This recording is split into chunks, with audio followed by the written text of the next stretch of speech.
નમસ્કાર વિદ્યાર્થી મિત્રો, ફરી એકવાર સ્વાગત છે બધાનું.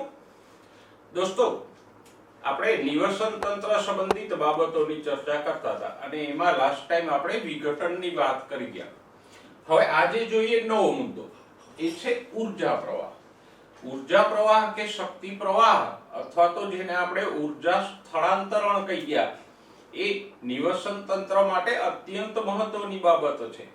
જો નિવસન તંત્રમાં ઊર્જા પ્રવાહ જળવાઈ રહે, એટલે કે એક સજીવમાંથી બીજા સજીવમાં ઊર્જા જાય, બીજા સજીવમાંથી ત્રીજા સજીવમાં ઊર્જા જાય, તો જ નિવસન તંત્ર ટકી રહે. જો આ ઊર્જાનો પ્રવાહ અટકી જાય, એક સજીવમાંથી બીજા સજીવમાં ઊર્જા ન જાય, તો સજીવો મરી જશે અને નિવસન તંત્ર ખોરવાઈ જશે. પણ હવે પહેલા તો એ વાત કરીએ કે ઊર્જા એટલે શું. અહીંયા ક્યાં હોય છે ઊર્જા નિવસન તંત્રમાં કે સજીવોમાં?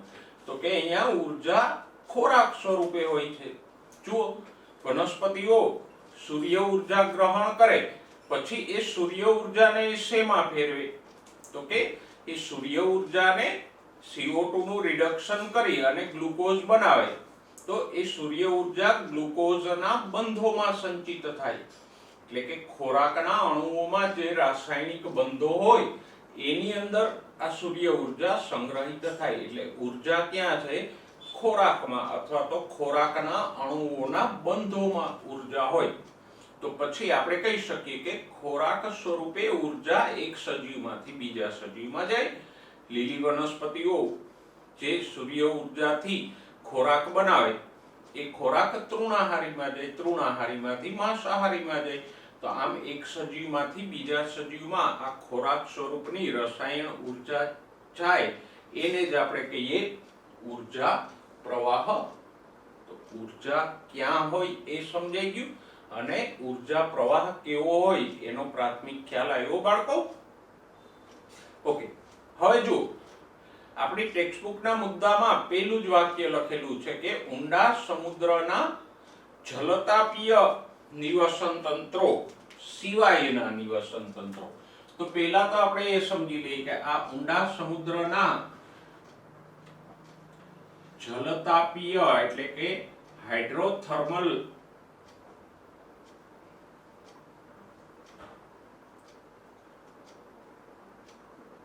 નિવસન તંત્રો એટલે શું? તો હાઇડ્રોથર્મલ નિવસન તંત્રો સરળ રીતે આપણે કહી શકીએ કે ઊંડા સમુદ્રમાં ઘણી જગ્યાએ પૃથ્વીના પોપડામાં તિરાડો હોય અને આ તિરાડોમાંથી સતત રીતે લાવાની ઉષ્મા ઊર્જા બહાર આવતી રહેતી હોય. તો ઊંડા સમુદ્રમાં આવા તિરાડોમાંથી સતતપણે આ ઊર્જા બહાર આવતી રહેતી હોય અને ઊંડા સમુદ્રના તળિયે ઘણા બધા સજીવો આ ઉષ્મા ઊર્જાનો ઉપયોગ કરી અથવા તો રસાયણ ઊર્જાનો ઉપયોગ કરી અને એમાંથી ખોરાકનું નિર્માણ કરે. જેમ સ્થળજ નિવસન તંત્રોમાં સૂર્ય ઊર્જાના ઉપયોગથી લીલી વનસ્પતિઓ ખોરાકનું નિર્માણ કરે છે, એમ અહીંયા સજીવો આ ઉષ્મા ઊર્જાના ઉપયોગથી ઊર્જા મેળવે, ખોરાકનું નિર્માણ કરે અને એની ઉપર તૃણાહારીઓ માંસાહારી સજીવો નભે, એવું આપણે કહીએ.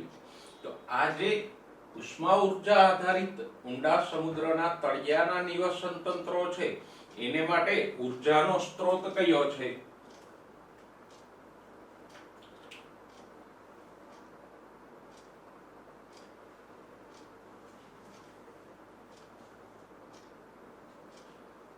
આ જલતાપી નિવસન તંત્રો માટે ઊર્જાનો સ્ત્રોત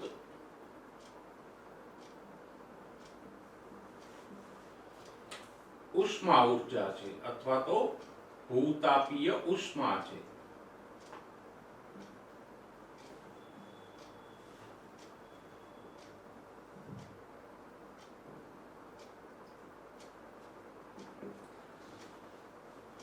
બાકીના બધા જ નિવસન તંત્રો માટે ઊર્જાનો સ્ત્રોત કયો છે? સૂર્ય. તો આમ ધ્યાનમાં રાખજો કયા નિવસન તંત્રો માટે ઉર્જાનો સ્ત્રોત સૂર્ય નથી, અથવા તો એમ કહી શકીએ કે શું બધા જ નિવસન તંત્રો માટે ઉર્જાનો સ્ત્રોત સૂર્ય છે? તો કે ના, જલતાપીય નિવસન તંત્રો માટે ઉર્જાનો સ્ત્રોત સૂર્ય નથી, પણ ભૂતાપીય ઉષ્મા છે. બાકીના બધા જ નિવસન તંત્રો માટે ઉર્જાનો સ્ત્રોત સૂર્ય છે. આપણે એ તો જાણીએ છીએ કે સૂર્યમાંથી લીલી વનસ્પતિઓ ઉર્જા મેળવી અને ખોરાક બનાવે અને પછી આ ખોરાક ઉપર બધા જ પ્રાણીઓ નભે. તો આ ભૂતાપીય ઉર્જા આધારિત હાઇડ્રોથર્મલ નિવસન તંત્રની આપણે અપવાદરૂપ વાત કરી. હવે આગળ જઈએ. જુઓ, એક બીજો શબ્દ તમને આપ્યો છે PAR.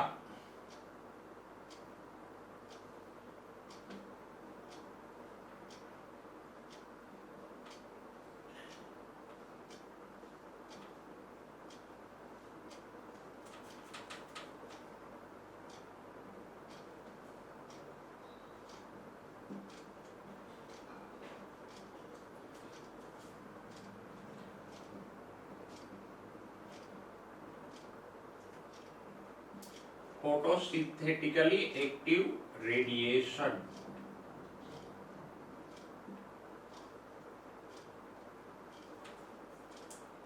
એટલે કે પ્રકાશ સંશ્લેષીય સક્રિય વિકિરણ.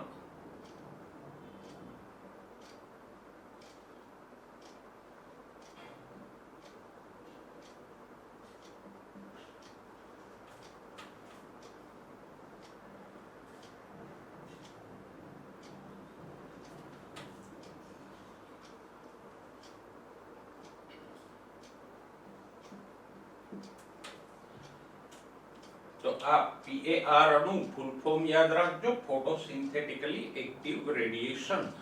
એટલે શું એની વાત કરીએ તો ફોટોસિન્થેટિકલી એક્ટિવ રેડિયેશન એટલે એવા વિકિરણ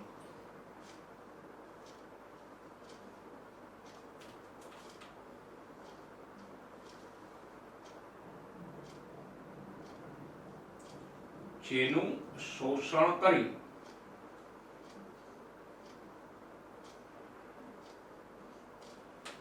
વનસ્પતિઓ પ્રકાશ સંશ્લેષણ કરે.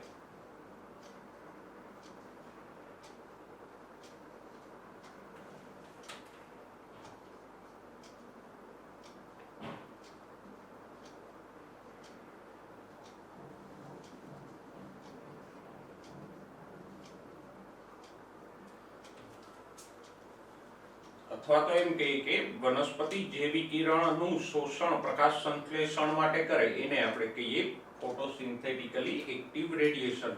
અને એ સામાન્ય રીતે કેટલું છે? તો કે 400 નેનોમીટર થી 700 નેનોમીટર સુધીની તરંગ લંબાઈનું વિકિરણ પ્રકાશ સંશ્લેષણ માટે ઉપયોગી છે.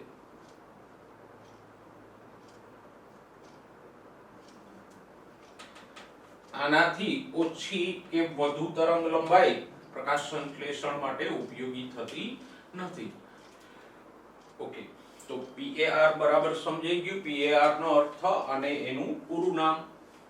હવે પૃથ્વી ઉપર જે કંઈ આપાત વિકિરણ છે એમાંથી 50% વિકિરણ PAR છે, એટલે કે ફોટોસિન્થેટિકલી એક્ટિવ રેડિયેશન છે. બાકીના 50%માં અલ્ટ્રાવાયોલેટ અને રેડિયો તરંગો, ઇન્ફ્રારેડ એવા બધા વિકિરણો હોય કે જે પ્રકાશ સંશ્લેષણ માટે ઉપયોગી થતા નથી. તો કુલ સૂર્યમાંથી જે કંઈ વિકિરણો પૃથ્વી ઉપર આપાત થાય છે એમાંનો 50% જથ્થો જ પ્રકાશ સંશ્લેષણ માટે ઉપયોગી છે. બાકીનો 50% 400 નેનોમીટર થી ટૂંકો અને 700 નેનોમીટર થી લાંબી તરંગ લંબાઈનો છે એ ઉપયોગી થતો નથી. ઓકે, તો આ PAR વનસ્પતિઓ શોષી શકે અને વનસ્પતિઓ અને પ્રકાશ સંશ્લેષી બેક્ટેરિયાઓ કે જે સ્વયંપોષી છે એ આ PAR ના શોષણ દ્વારા સરળ અકાર્બનિક પદાર્થોમાંથી ખોરાક બનાવે. હવે આ સરળ અકાર્બનિક પદાર્થો કયા છે? જેમાંથી વનસ્પતિઓ અને બેક્ટેરિયાઓ, પ્રકાશ સંશ્લેષી બેક્ટેરિયાઓ ખોરાક બનાવે તો એ સરળ અકાર્બનિક પદાર્થો કયા છે? તો કે એ અકાર્બનિક પદાર્થો છે CO2 અને પાણી.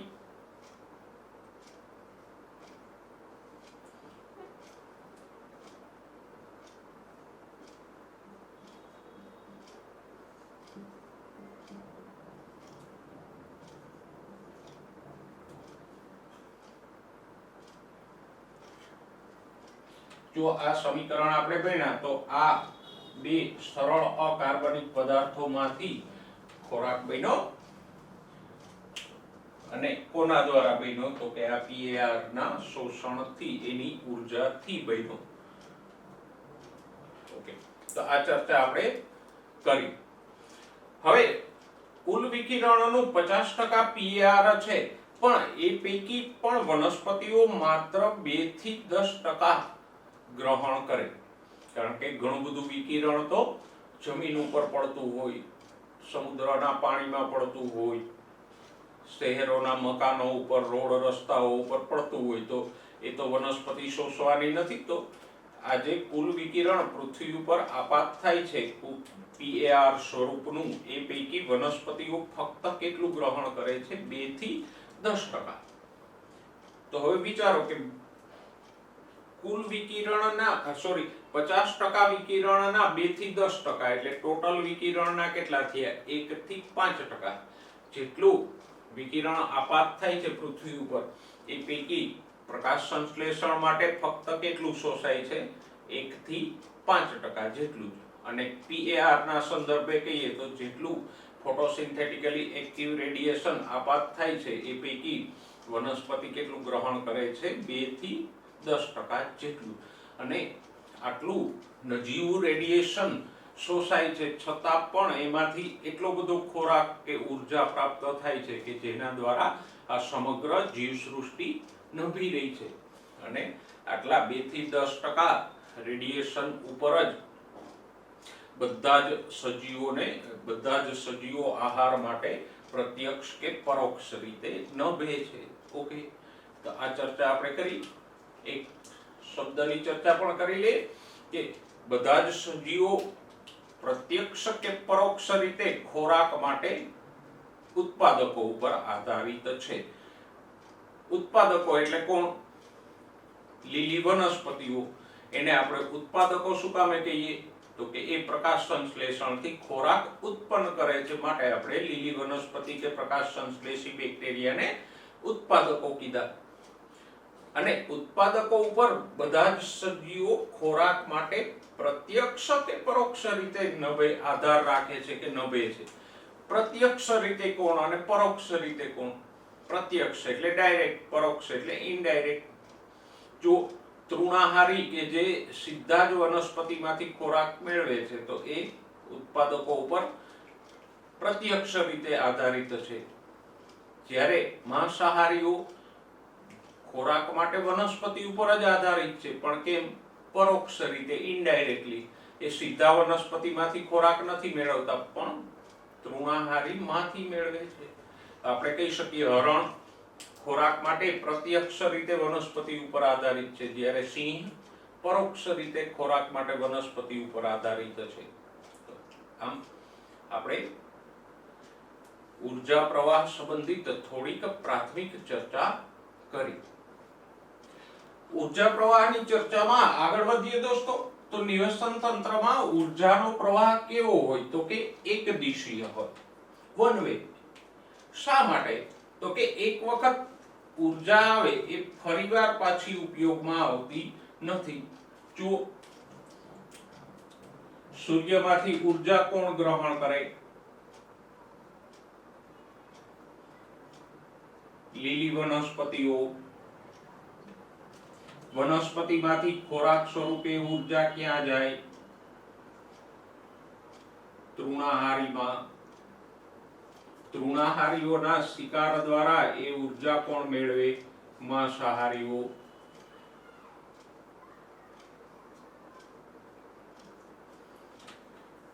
પણ હવે આ ઉર્જા ફરીવાર ઉપયોગમાં નહીં આવે. જો વનસ્પતિ જે કંઈ ઉર્જા મેળવશે એમાં એ શ્વસન કે ચયાપચય માટે થોડીક ઉર્જા વાપરશે, ઉષ્મા સ્વરૂપે ગુમાવી દેશે.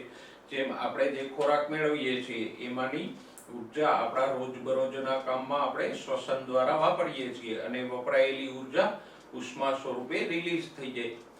એવી જ રીતે તૃણાહારીઓ પણ ચયાપચયમાં શ્વસન દ્વારા અમુક ઉર્જા વાપરશે, માંસાહારીઓ પણ વાપરશે.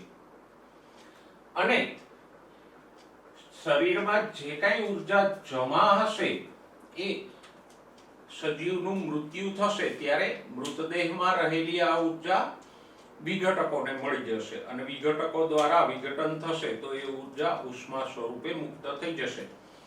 પણ એક વખત ગ્રહણ થયેલી ઉર્જા ફરીવાર વનસ્પતિને ઉપયોગમાં આવતી નથી. માટે ઉર્જાનો પ્રવાહ કેવો છે? એક દિશીય. સૂર્યથી વનસ્પતિ, વનસ્પતિમાંથી તૃણાહારી, તૃણાહારીમાંથી માંસાહારીઓ. પણ એની એ ઉર્જા ફરીવાર ઉપયોગમાં નથી આવતી. એવું ન બને કે તૃણાહારી કે માંસાહારી પ્રાણી મરી ગયું તો એની ઉર્જા, એ મૃતદેહની ઉર્જા ફરીવાર વનસ્પતિ ગ્રહણ કરી શકશે ના, કારણ કે એ ઉર્જા ઉષ્મા ઉર્જા સ્વરૂપે મુક્ત થાય છે. જ્યારે વનસ્પતિ ફક્ત સૂર્ય ઉર્જા જ ગ્રહણ કરશે. એટલે આમ ઉર્જાનો પ્રવાહ કેવો છે? એક દિશીય. કઈ તરફ છે? તો કે વનસ્પતિઓથી તૃણાહારીઓ, તૃણાહારીઓથી માંસાહારીઓ તરફની દિશામાં, એક જ દિશામાં ઉર્જાનો પ્રવાહ વહે. આ એક વાત થઈ. બીજી વસ્તુ, ઉર્જા પ્રવાહને નિવસન તંત્રમાં પણ થર્મોડાયનેમિક્સના નિયમો લાગુ પડે જ છે. થર્મોડાયનેમિક્સ કે ઉષ્માગતિશાસ્ત્ર તમે ભણી ગયા.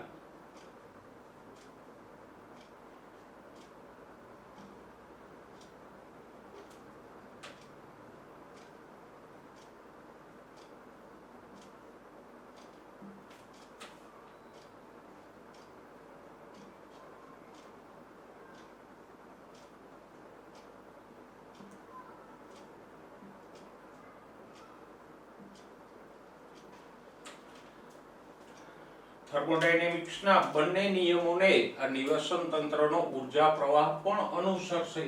થર્મોડાયનેમિક્સનો પ્રથમ નિયમ કયો છે? યાદ કરો, જેને તમે ઉર્જા સંરક્ષણનો નિયમ કહેતા હતા.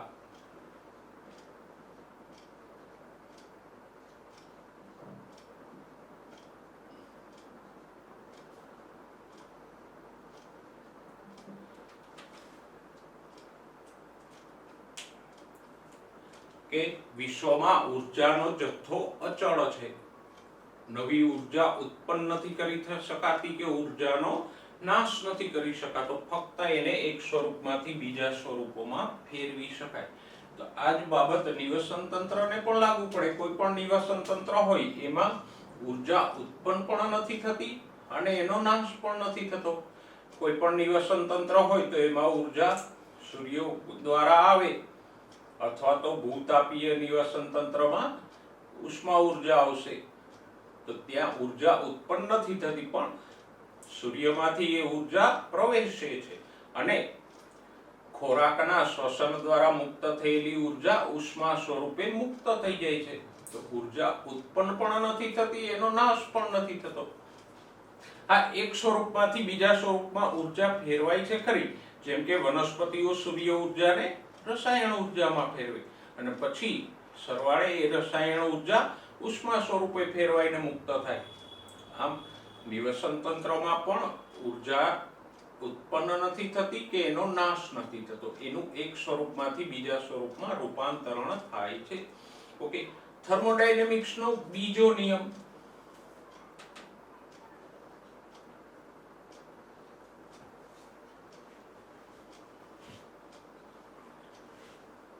ઉર્જાનો વ્યય. ઉર્જાને એક સ્વરૂપમાંથી બીજા સ્વરૂપોમાં ફેરવો તો એનો અમુક જથ્થો વ્યય પામશે. આપણા ખોરાકમાં જે રસાયણ ઉર્જા છે એમાંથી મુક્ત થાય તો 100% ઉર્જા આપણને કાર્યમાં પ્રાપ્ત નહીં થાય. એનો અમુક જથ્થો નાશ પામી જ જશે. જેવી જ રીતે વાહનમાં પેટ્રોલમાં રહેલી રસાયણ ઉર્જાને આપણે ગતિ ઉર્જામાં ફેરવીએ તો બધી જ ઉર્જા ગતિ ઉર્જામાં નથી ફેરવાતી, અમુક જથ્થો એનો ઉષ્મા સ્વરૂપે વ્યય પામે છે, એટલે જ એન્જિન ગરમ પણ થાય છે. તો આમ નિવસન તંત્રમાં પણ વનસ્પતિ જે કંઈ સૂર્ય ઉર્જા ગ્રહણ કરે એ બધી જ ઉર્જા ખોરાકમાં નથી ફેરવાતી.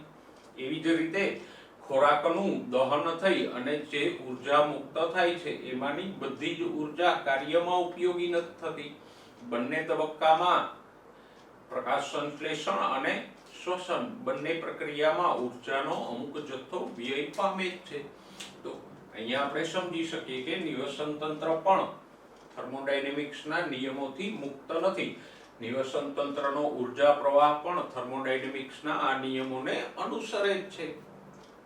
ઓકે, અને એટલે જ જરૂરી અણુઓ કે ખોરાકના સંશ્લેષણ માટે સજીવોને સતત રીતે ઉર્જા મળતી રહેવી આવશ્યક છે, કારણ કે ઉર્જાનો પ્રવાહ એકદિશીય છે અને ઉર્જાનો વ્યય થતો રહે છે. તો પછી શરીરના જરૂરી અણુઓ કાર્બોદિત, પ્રોટીન્સ, ડીએનએ, આરએનએ એ બધાના સંશ્લેષણ માટે સજીવોને સતતપણે ઉર્જા મળતી રહેવી જરૂરી છે.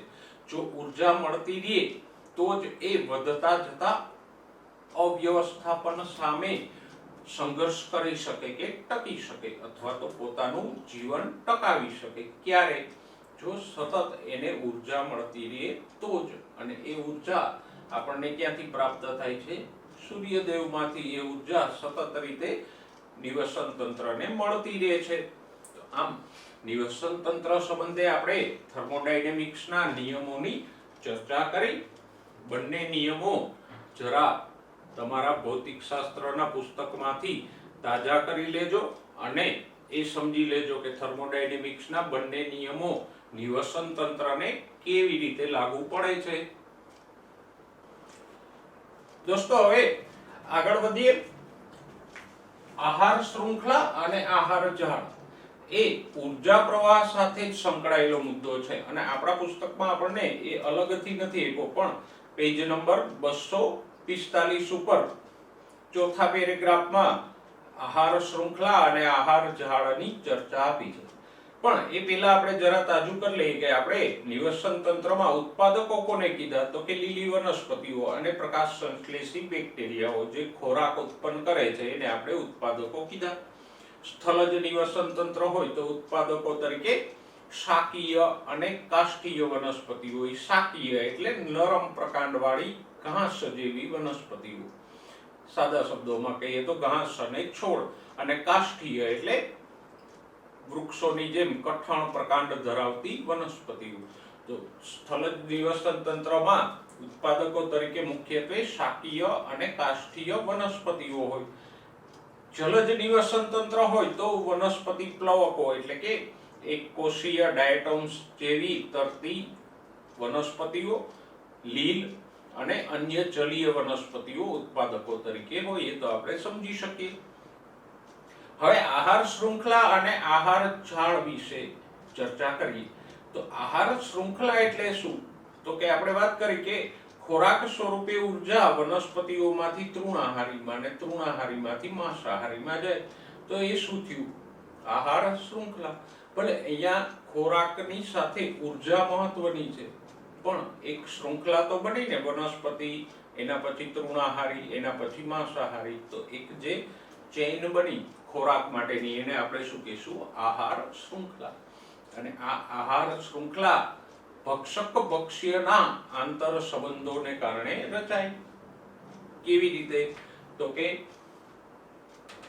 જો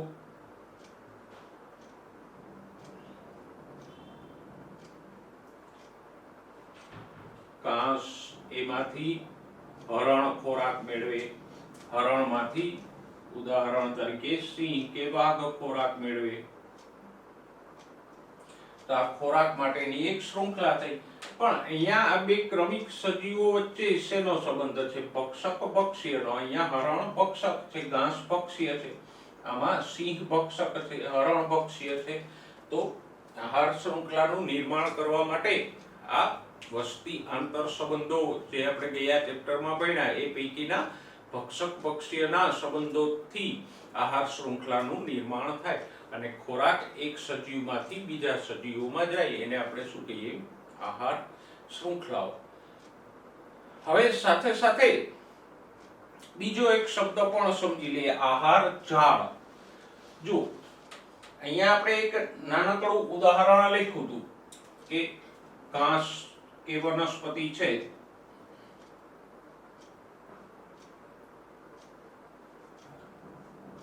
એની ઉપર હરણ નભશે, હરણમાંથી સિંહ ખોરાક મેળવશે કે કોઈ પણ માંસાહારી ખોરાક મેળવશે, તો આહાર શૃંખલા થઈ. પણ હવે પ્રકૃતિમાં આવું ફિક્સ તો ન હોય ને કે ભાઈ ઘાસને હરણ જ ખાશે ને હરણને સિંહ જ ખાશે, બીજું કોઈ નહીં ખાય. ત્યાં તો અરસપરસ આવી ઘણી આહાર શૃંખલાઓ એકબીજા સાથે સંકળાયેલી હોય. ઉદાહરણ તરીકે જો ઘાસ ઉપર સસલું પણ નભે, સસલા ઉપર શિયાળ જેવા નાના શિકારીઓ પણ નભતા હોય. એવી જ રીતે હરણ ઉપર સિંહની સાથે જ દીપડો પણ નભતો હોય અને એ શિયાળનો કે સસલાનો પણ શિકાર કરતો હોય. ઘાસ ઉપર ઘણા બધા કીટકો પણ નભતા હોય.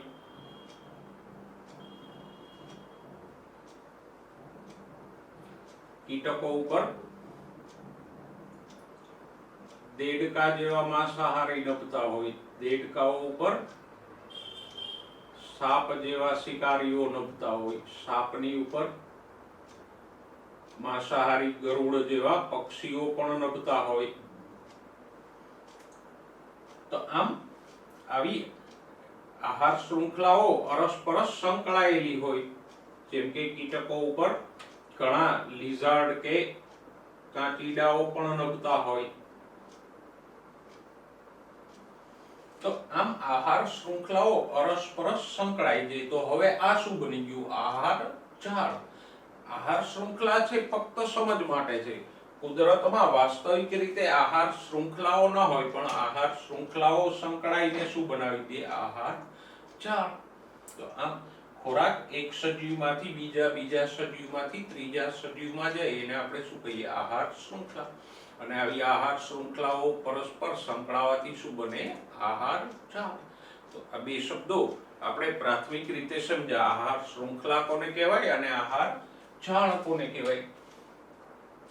હવે જુઓ, અહીંયા આપણે કઈ એક શબ્દ આપ્યો છે કે અહીંયા ખોરાક માટે પરસ્પર આંતર નિર્ભરતા, એટલે કે એકબીજા ઉપર નિર્ભર રહેવું કે આધાર રાખવો. અહીંયા હરણ ખોરાક માટે ઘાસ ઉપર નિર્ભર છે, સિંહ હરણ ઉપર નિર્ભર છે, કીટકો ઘાસ ઉપર ખોરાક માટે નિર્ભર છે. તો આવી ખોરાક માટેની આંતર નિર્ભરતા એટલે કે અરસપરસ ખોરાક માટે આધાર રાખવાને કારણે આ આહાર શૃંખલા બને. અને આહાર શૃંખલાને કારણે કોઈ પણ સજીવ દ્વારા ગ્રહણ કરવામાં આવેલી ઉર્જા હંમેશા એનામાં સંચિત નથી રહેતી. કાં તો એ બીજા સજીવમાં જતી રહે અથવા તો એ સજીવ મૃત્યુ પામે ત્યારે એ ઉર્જા વિઘટકોને પ્રાપ્ત થાય. તો આમ કોઈ પણ સજીવ દ્વારા પછી એ ઉત્પાદક હોય, તૃણાહારી હોય કે માંસાહારી હોય, જે ઉર્જા એ ખોરાકમાંથી કે સૂર્ય ઉર્જામાંથી ગ્રહણ કરે છે એ હંમેશા એનામાં રહેતી નથી. કાં તો એ અન્ય સજીવને પ્રાપ્ત થાય શિકાર દ્વારા અથવા તો એ સજીવ મૃત્યુ પામે ત્યારે એ ઉર્જા વિઘટકોને પ્રાપ્ત થાય. ઓકે, હવે આહાર શૃંખલાને આગળ સમજતા પહેલા આપણે થોડાક શબ્દો સમજી લઈએ.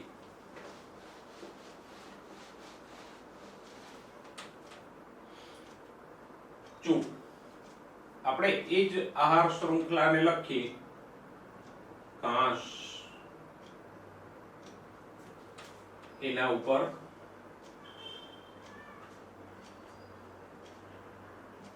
હરણ અને સિંહ.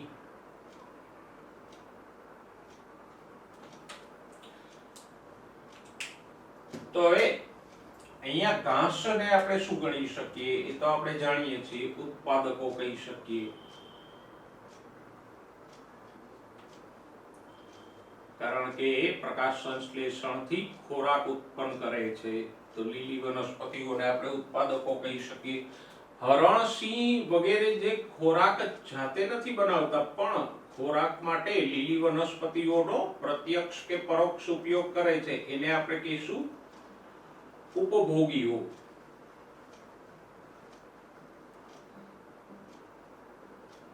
ઉપભોગી એટલે ઉપયોગ કરનાર. એ વનસ્પતિએ બનાવેલા ખોરાકનો ઉપયોગ કરે છે, માટે એ શું થયા? પ્રાણીઓ બધા ઉપભોગીઓ. પછી એ પ્રત્યક્ષ હોય કે પરોક્ષ હોય, પણ એ વનસ્પતિના ખોરાકનો ઉપયોગ કરે છે, માટે એ શું થયું? ઉપભોગી કે ઉપભોક્તાઓ. પોષણની દ્રષ્ટિએ વાત કરીએ તો વનસ્પતિઓ સ્વયંપોષી છે, ઉપભોગીઓ વિષમપોષી છે. ઓકે, પણ હવે આ ઉપભોક્તાઓમાં પણ તફાવત છે. જુઓ, હરણને આપણે કેવું કહીએ? તૃણાહારી કહીએ, કારણ કે એ વનસ્પતિ ઉપર આધારિત છે. એવી જ રીતે સિંહને કેવો ગણી શકાય? માંસાહારી. આ શબ્દો તો આપણે જાણીએ છીએ, તૃણાહારી અને માંસાહારી. ઓકે, બીજો શબ્દ આને માટે વાપરી શકાય. હરણ કેવું છે? તો કે પ્રાથમિક ઉપભોગી છે.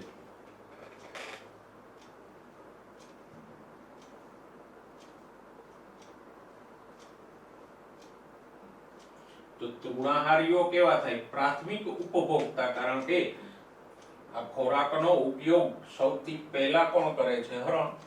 જ્યારે માંસાહારીઓ કેવા થશે?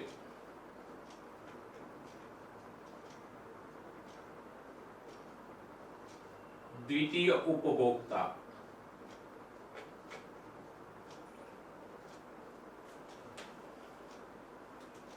તો આમ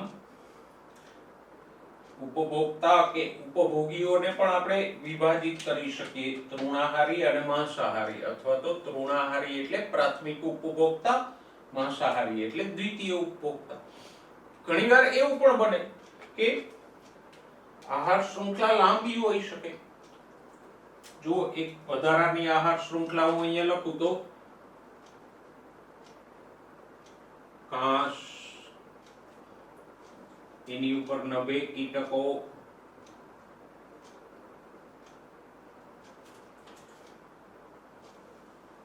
કીટકો ઉપર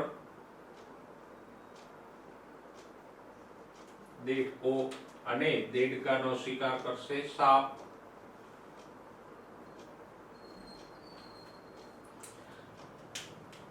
તો અહીંયા ઘાસ ઉત્પાદક છે, એ તો છે. કીટકો તૃણાહારી કે પ્રાથમિક ઉપભોક્તા છે. દેડકો માંસાહારી કે દ્વિતીય ઉપભોક્તા છે. સાપ શું થયું? તો કે એ તૃતીય ઉપભોક્તા છે.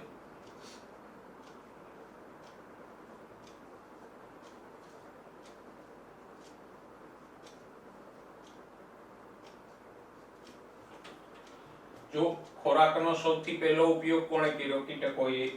પછી એમાંથી દેડકાએ, એમાંથી સાપે ઉપયોગ કર્યો, એટલે સાપ કેવો થયો? તૃતીય ઉપભોક્તા. પણ હવે અહીંયા બે માંસાહારીઓ છે, દેડકો અને સાપ, બંને માંસાહારી છે.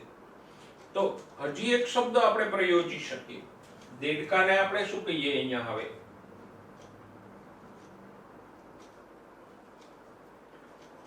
પ્રાથમિક માંસાહારી. પહેલો માંસાહારી કોણ છે આ આહાર શૃંખલામાં?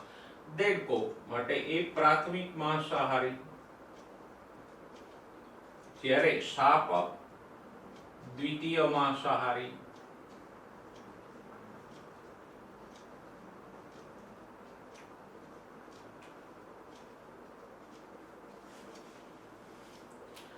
તો આ શબ્દોને જરા ધ્યાનમાં રાખજો કે તૃણાહારી એટલે પ્રાથમિક ઉપભોક્તા, માંસાહારી હોય તો દ્વિતીય ઉપભોક્તા, ઘણીવાર તૃતીય ઉપભોક્તા પણ હોય, તો ત્યારે દ્વિતીય ઉપભોક્તા છે એ કેવો થઈ ગયો? પ્રાથમિક માંસાહારી.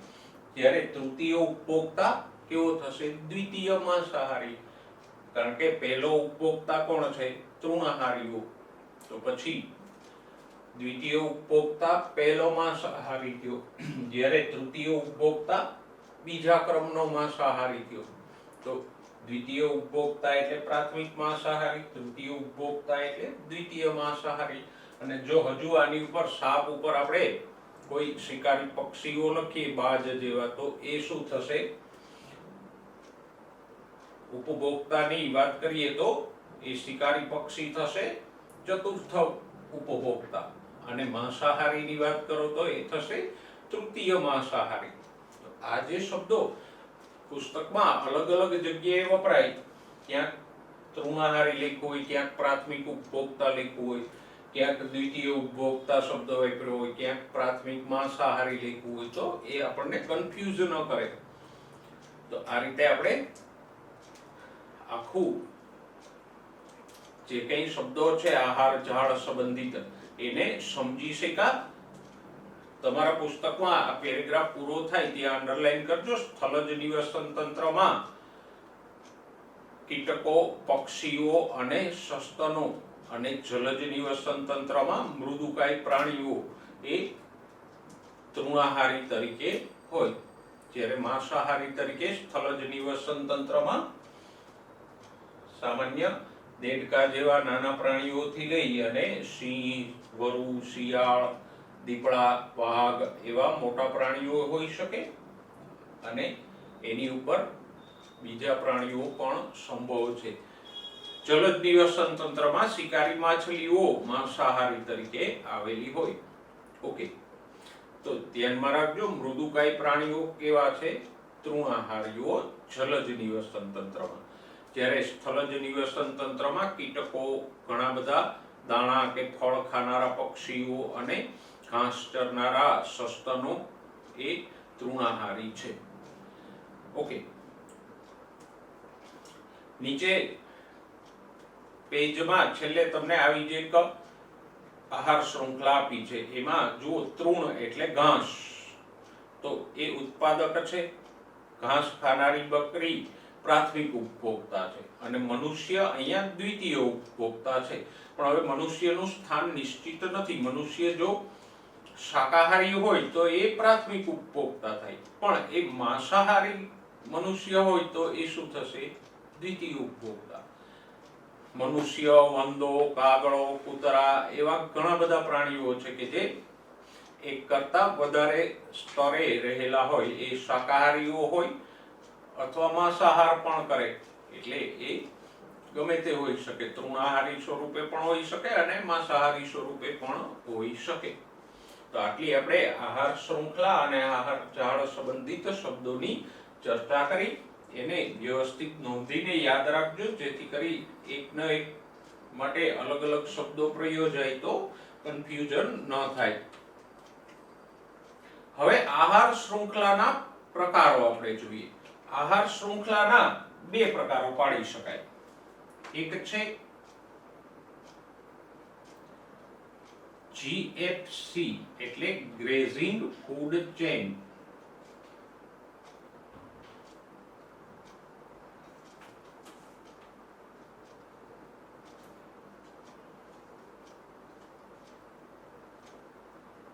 આ શબ્દોને યાદ રાખજો. અને બીજી છે DFC. ગ્રેઝિંગ ફૂડ ચેઇન એટલે શું? તો કે ટુ ગ્રેઝ એટલે ચરવું, જે ઘાસ ખાનારા પ્રાણીઓ ઘાસ ચરે એ. તો આને ગુજરાતીમાં આપણે કહીશું ચરીય ફૂડ એટલે આહાર, અને ચેઇન એટલે શૃંખલા. તો GFC નું ફૂલ ફોર્મ શું થયું? ગ્રેઝિંગ ફૂડ ચેઇન અથવા તો ચરીય આહાર શૃંખલા. DFC ની વાત કરીએ તો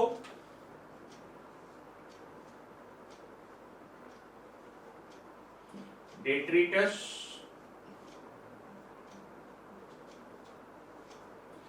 ફૂડ ચેન. ડેટ્રિટસ એટલે મૃત દ્રવ્ય. જુઓ તમને શબ્દનો અર્થ આપ્યો છે, જે વિઘટન પામતું હોય એવું દ્રવ્ય, મૃત દ્રવ્ય. એટલે આને ગુજરાતીમાં આપણે કહીશું મૃત દ્રવ્ય આહાર શૃંખલા.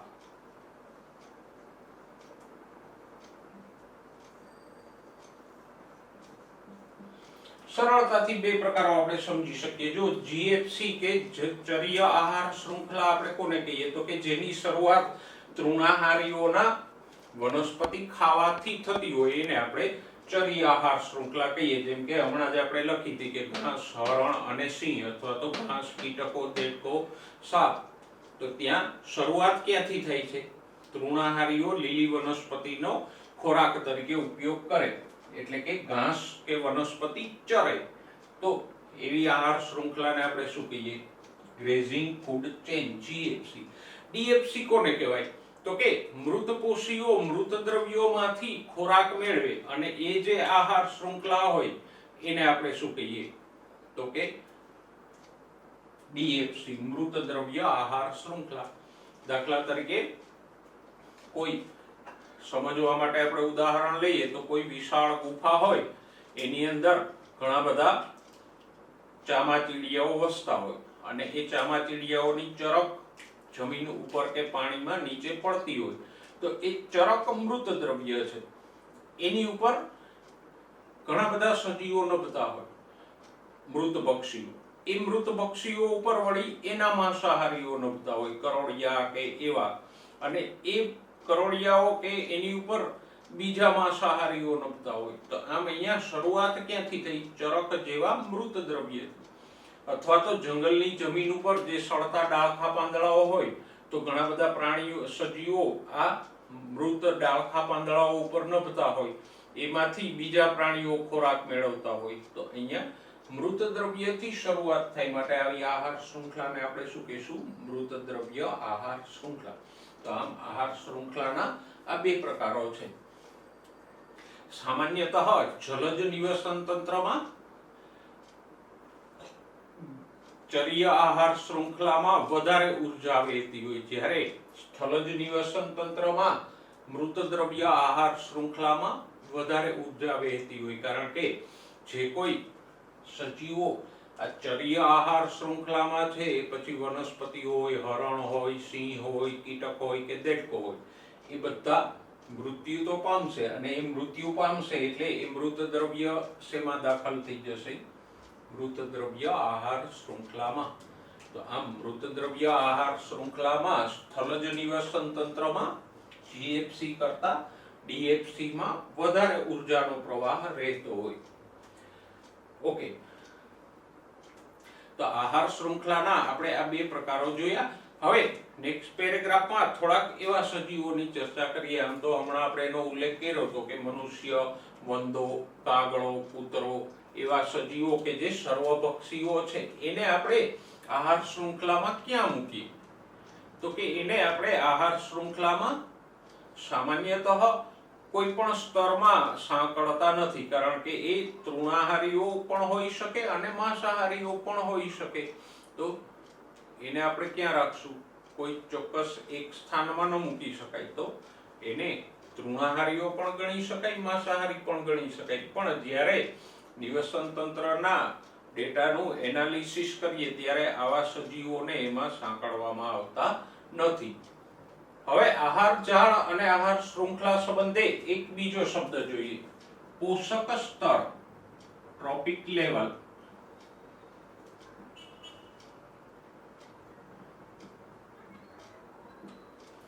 પોષક સ્તરની વ્યાખ્યા આપણે આવી કંઈક આપી શકીએ કે સમાન સ્ત્રોતમાંથી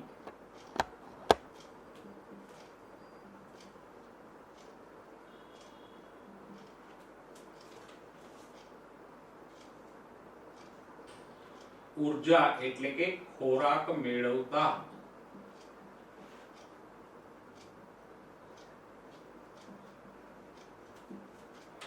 સજીવો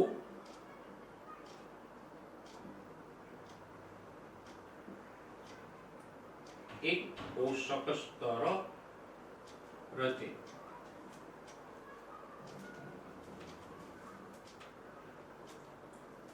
એટલે કે કોઈ પણ એક પોષક સ્તર હોય તો એમાં આપણે શેનો સમાવેશ કરી શકીએ?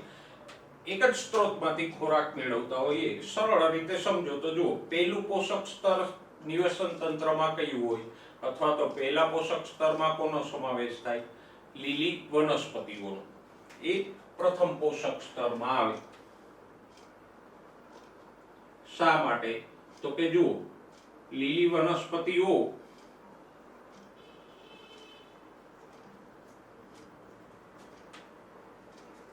ઉત્પાદકો એટલે કે લીલી વનસ્પતિઓ આવે એ બધા સમાન સ્ત્રોત એટલે સૂર્યમાંથી ઉર્જા મેળવે. તો એ બધા ઉત્પાદકો એટલે પ્રથમ પોષક સ્તર. બીજું પોષક સ્તર એટલે તો હવે તમે સમજી શકો, દ્વિતીય પોષક સ્તરમાં કોણ આવશે? તૃણાહારીઓ.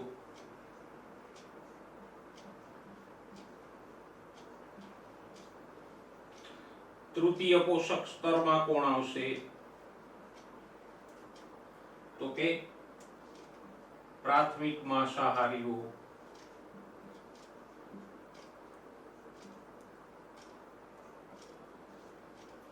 ચતુર્થ પોષક સ્તર જો હોય આહાર શૃંખલામાં તો એમાં કોનો સમાવેશ થશે? તો કે દ્વિતીય માંસાહારીઓનો. તો આમ જે આહાર જાળ છે એને આપણે વર્ટિકલી સમજીએ, જ્યારે પોષક સ્તરો એ જ વસ્તુનું હોરિઝોન્ટલ સમક્ષિતિજ વિભાજન છે. તો આ થઈ પોષક સ્તરની વાત. જો આપેલા ચાર્ટમાં તમને થોડાક ઉદાહરણો આપ્યા છે કે પ્રાથમિક ઉત્પાદક કોને કહેવાય? તો કે ઉત્પાદકો પ્રથમ પોષક સ્તર બનાવે. એમાં જલજ હોય તો વનસ્પતિ પ્લવકો, તૃણ એટલે ઘાસ અને વૃક્ષોનો સમાવેશ થાય. પ્રાથમિક ઉપભોક્તા આપણે કોને કહીએ? તો કે એ દ્વિતીય પોષક સ્તર છે અને એમાં તૃણાહારીઓનો સમાવેશ થાય. ઉદાહરણ તરીકે પ્રાણી પ્લવકો, તીતીઘોડો, ગાય, હરણ એ બધા દ્વિતીય પોષક સ્તરના પ્રાથમિક ઉપભોક્તાઓ છે. દ્વિતીય ઉપભોક્તા તરીકે કોણ હોય?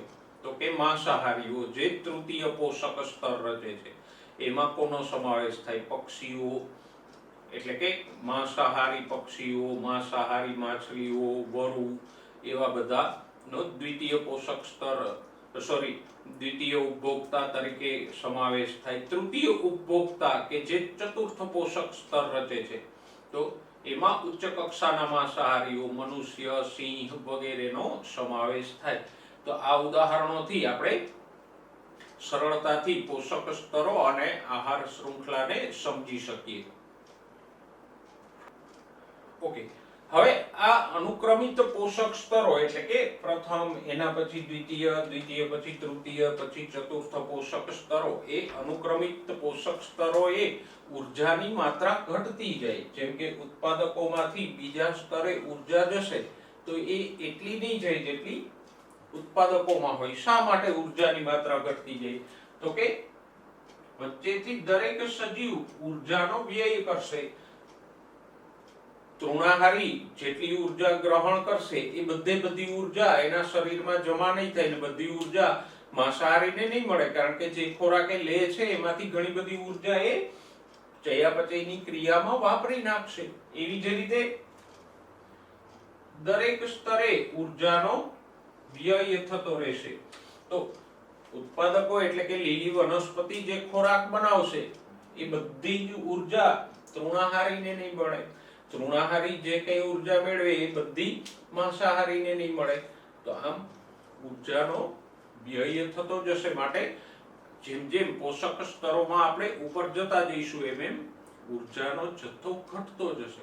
અને એમાં પણ જે સજીવો મરી જાય છે, દાખલા તરીકે વનસ્પતિના જે કઈ પર્ણો કે ફળ ખરીને સડી જાય છે એ તો તૃણાહારીઓને ઉપયોગમાં નથી આવતા.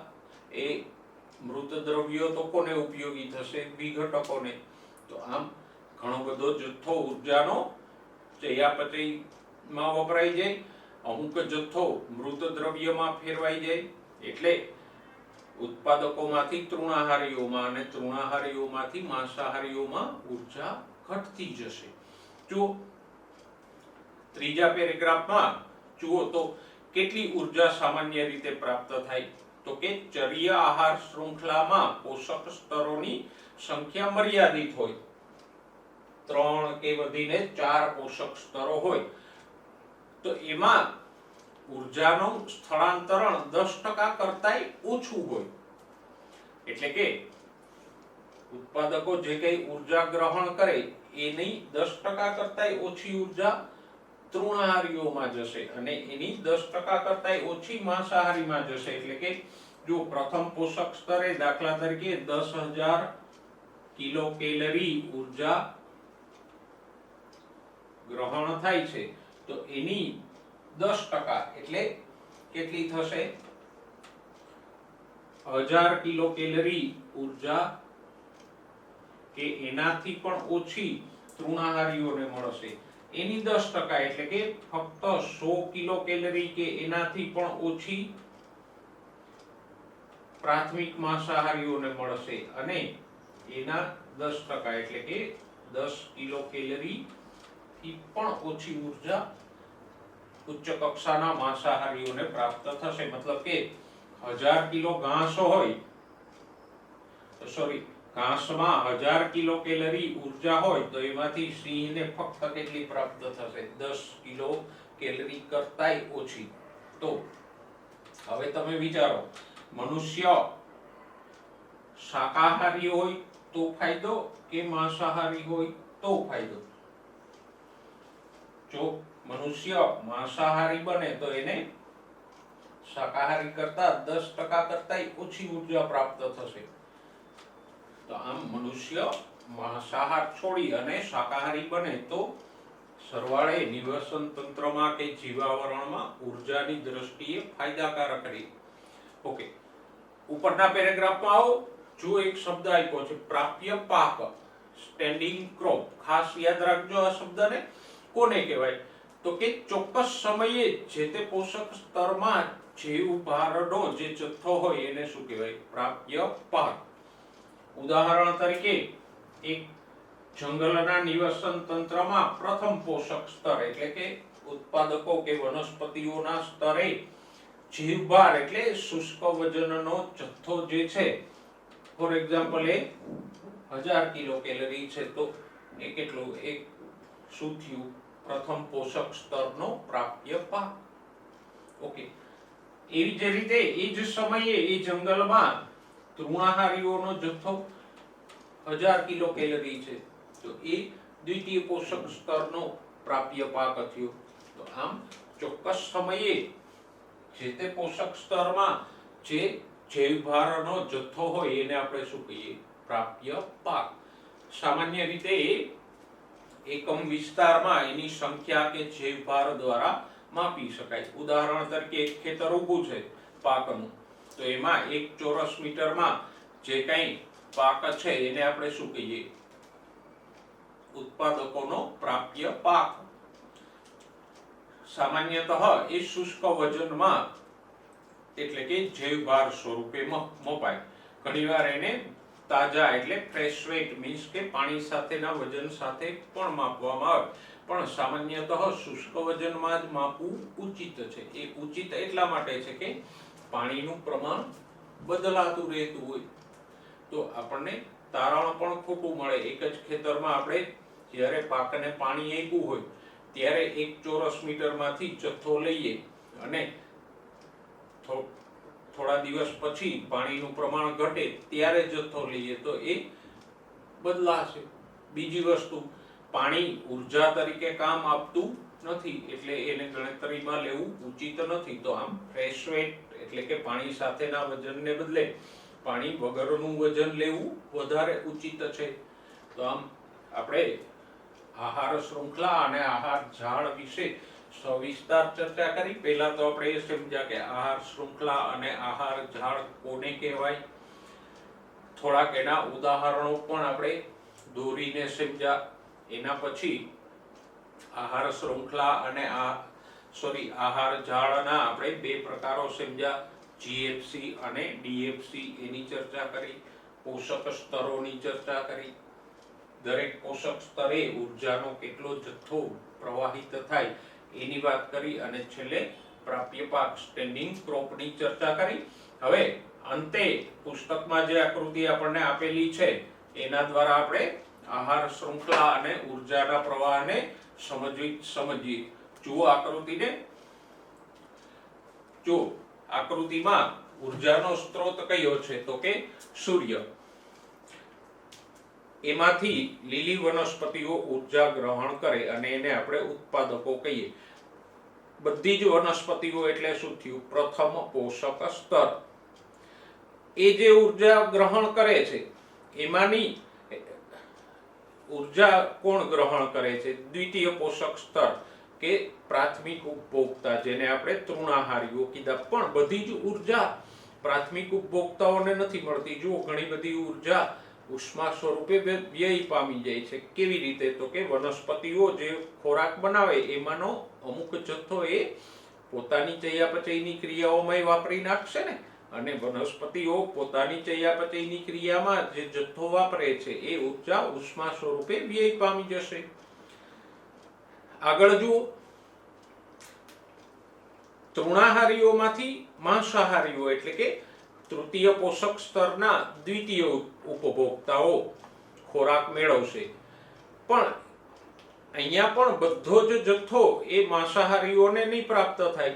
તૃણાહારીઓએ જે ખોરાક મેળવ્યો હશે એમાંની ઘણી ઉર્જા એ ચયાપચય દ્વારા પોતાની રોજિંદી ક્રિયાઓમાં વાપરી નાખશે, અને એ વપરાયેલી ઉર્જા ઉષ્મા સ્વરૂપે વ્યય પામશે.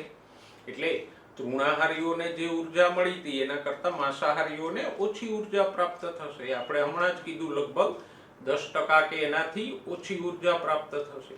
અને ચતુર્થ પોષક સ્તર કે જેમાં તૃતીય ઉપભોક્તા કે ઉચ્ચ કક્ષાના માંસાહારીઓનો સમાવેશ થાય, એના કરતા પણ ઓછી ઉર્જા પ્રાપ્ત થશે.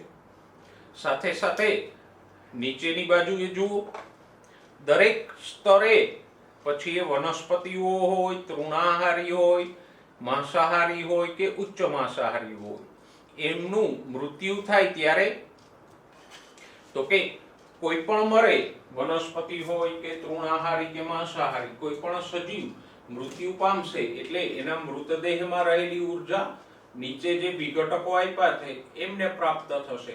અને વિઘટકો એ મૃત દ્રવ્યનું વિઘટન કરી અને એમાંથી પોતે પણ ઉર્જા અને પોષણ મેળવશે. સાથે સાથે ત્યાં પણ ઘણી બધી ઉર્જા ઉષ્મા સ્વરૂપે વ્યય થઈ જશે.